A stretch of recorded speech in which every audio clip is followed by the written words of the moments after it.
2025 को मनाइए। भोम प्रदोष व्रत सायंकाल 7:23 से 9:24 तक, आषाढ़ शुक्ल त्रयोदशी प्रारंभ 7 जुलाई रात्रि 11:10 से त्रयोदशी तिथि समाप्त 9 जुलाई 12:38 तक। पौराणिक कथाओं के अनुसार एक बार भगवान शिव कैलाश पर्वत पर वेदों का रहस्य पार्वती को समझाने लगे।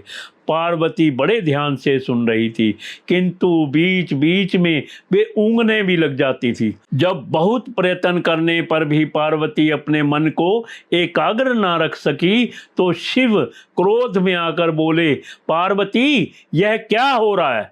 मैं तुम्हें इतने गूढ़ रहस्य समझा रहा हूँ और तुम हो कि झपकियां ले रही हो। तुम में तो इतनी ही बुद्धि है जितनी किसी मछुए की स्त्री में। जाओ मृत्यु लोक में किसी मछुए की स्त्री के रूप में जन्म लो। शिव के श्राप से पार्वती उसी क्षण वहां से गायब हो गई। बाद में शिव को बहुत पछतावा हुआ कि यह मैंने क्या किया। जिसका स्नेह मेरे लिए अगाध था उसी को मैंने आवेश में आकर त्याग कर दिया। शिव की मनोदशा उनके परम सेवक नंदी से छिपी ना रह सकी। वह सोचने लगा, स्वामी बहुत बेचैन हैं।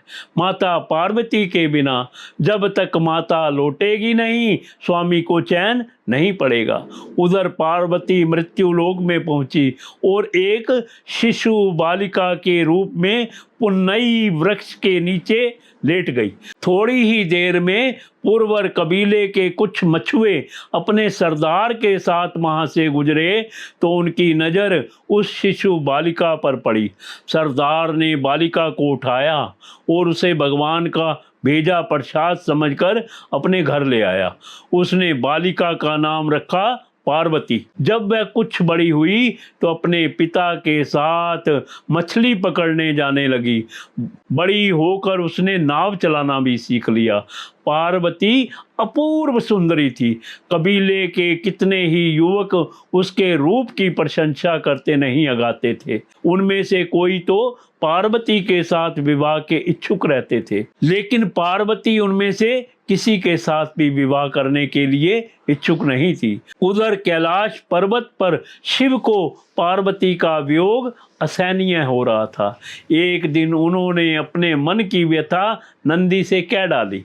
बोले, नंदी, मैं रात दिन पार्वती के बिना बहुत बेचैन रहता हूँ और उस घड़ी को कोसता रहता हूँ जब मैंने गुस्से में आकर पार्वती को श्राप दे दिया था।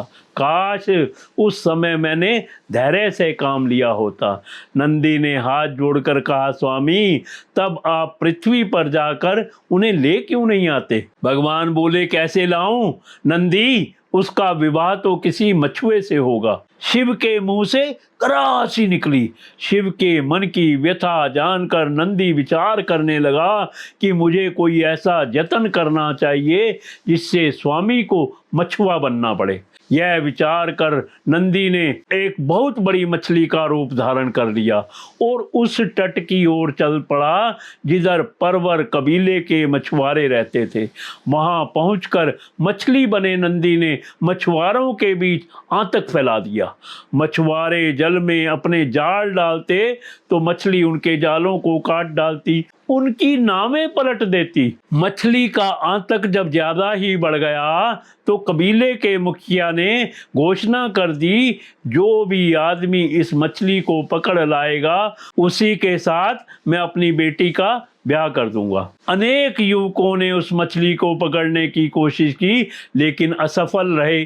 असहाय होकर मछुआरे सरदार ने शिव की शरण ली। दया के सागर, हे कैलाशपति, हमें इस मछली से छुटकारा दिलाओ। मुखिया की बेटी ने भी शिव की आराधना करते हुए कहा, हे सदाशिव, हे परलंकर, हमारी सहायता करो। अब तो हमें तुम्हारा ही आसरा है। मुखिया सदा प्रदोष व्रत किया करता था और कहने लगा, प्रभु, अगर मैंने श्रद्धा और विश्वास से आपका प्रदोष व्रत किया है तो आप मेरी पुकार जरूर सुनिए। शिव ने उनकी पुकार सुनी। एक मछुए का वेश बनाकर वे मुखिया के पास पहुंचे। उन्होंने मुखिया से कहा, मैं उस मछली को पकड़ने के लिए यहाँ आया हूँ। मुखिया ने कहा, नौजवान, अगर तुमने उसे पकड़ लिया तो हमारी जाति सदैव तुम्हारे गुण गाएगी। अगले दिन शिव एक बहुत बड़ा जाल लेकर सागर के जल में उतर पड़े। उन्होंने जाल फेंका तो मछली आकर उसमें फंस गई, जो वास्तव में नंदी था। मछली बना नंदी सोचने लगा, मेरा काम हो गया, अब स्वामी और माता का मिलन हो जाएगा। शिव मछली को किनारे लाए। मछुआरे उनकी जय जयकार करने लगे। सरदार बोला, तुमने हमें उबार दिया। युवक, हम किस तरह तुम्हारा आभार व्यक्त करें। सरदार ने बड़ी धूमधाम से अपनी पुत्री का विवाह उस युवक के साथ कर दिया। मछुआरे शिव और मछुआरिन पार्वती के विवाहोत्परात नंदी अपने असली रूप में प्रकट हो गया और उन्हें अपनी पीठ पर बिठाकर कैलाश पर्वत ले आया। शिव की यंत्र वेदना दूर हो गई और पार्वती श्राप से मुक्त हो गई। जीवन चक्र पहले की ही तरह चलने लगा। इसलिए हर मनुष्य को प्रदोष व्रत करना चाहिए। भगवान शिव के साक्षात दर्शन होते हैं।